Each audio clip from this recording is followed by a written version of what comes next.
when we talk about Reece James, when we say that Reece James is now fit, is now match ready, every game week, Reece James can play for Chelsea. When we talk about it and we tell you guys to attribute it to Enzo Maresca, a lot of people mention the fact that Reece James had a surgery. And I just laugh. Because yes, Reece James had a surgery for his hamstring thing. But having a surgery, having an operation does not necessarily mean that you will just come back and you'll be match ready, you'll be match fit, and you'll be able to be playing every week. No. This thing works hand in hand. Have the surgery first. That's the first step. The second step is for you to be managed properly, for you to be eased into the team, managed properly. And that is what Enzo Maresca has done to Reece James. I know most of us, when we see Reece James in the midfield, we tend to, why is he in the midfield? Play him as an overlapping right back and all that. But these things are tactics. These things come from a tactical viewpoint. This thing also comes from a medical viewpoint also. Reece James is injury prone because of that his hamstring thing. We cannot argue that. Yes, he has gone for the surgery, but we cannot overwork him too. Reece James' hamstring cannot be normal again. It's just the plain truth. It can't be normal again. It can't be the same as it was before the surgery. Of course, the surgery will try to correct it, but original follow come it's always original. Nothing can be original. Your original hamstring is your original hamstring at the end of the day, right? And whether you like it or not, Reece James, he has been brilliant wherever you play him in.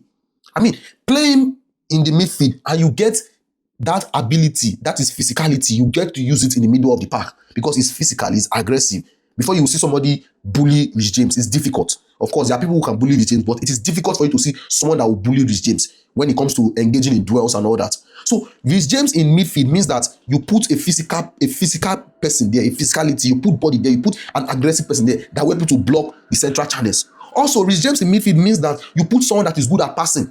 I always say this thing when it comes to right back, right? The only person that I would say have a better passing range than Reece James, and that is even arguable, is Trent Alexander-Arnold. That's the only person. Every other person, Reece James has more passing range than them. So imagine Reece James with his good passing range playing in that midfield. And he was able to assert control in possession whenever he's in that midfield. So yes, we can say that let's play him as right back, but he's doing very well in midfield at the end of the day. Also, his leadership.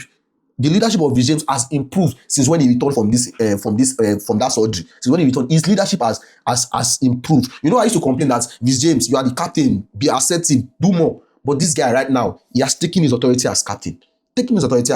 So yes, most of you will still complain that, let's play Reece James as the overlapping right back and all that. But you are forgetting the most important thing. And the most important thing is this guy, can he play as an overlapping right back? Can he? Do you really want him to do that? When you can play him in that midfield. And in that midfield, he's helping a lot because look at the way Chelsea lined up against Tottenham. Midfield, Reece James and Caicedo, they were close to each other. They were basically the pivots, the double pivots. They were always moving together. So it was, I see no reason. Of course, there are some guys that would want Reece James to play as the overlapping right back. But to be honest, I cannot even complain if I see Reece James playing as in the midfield. I cannot complain.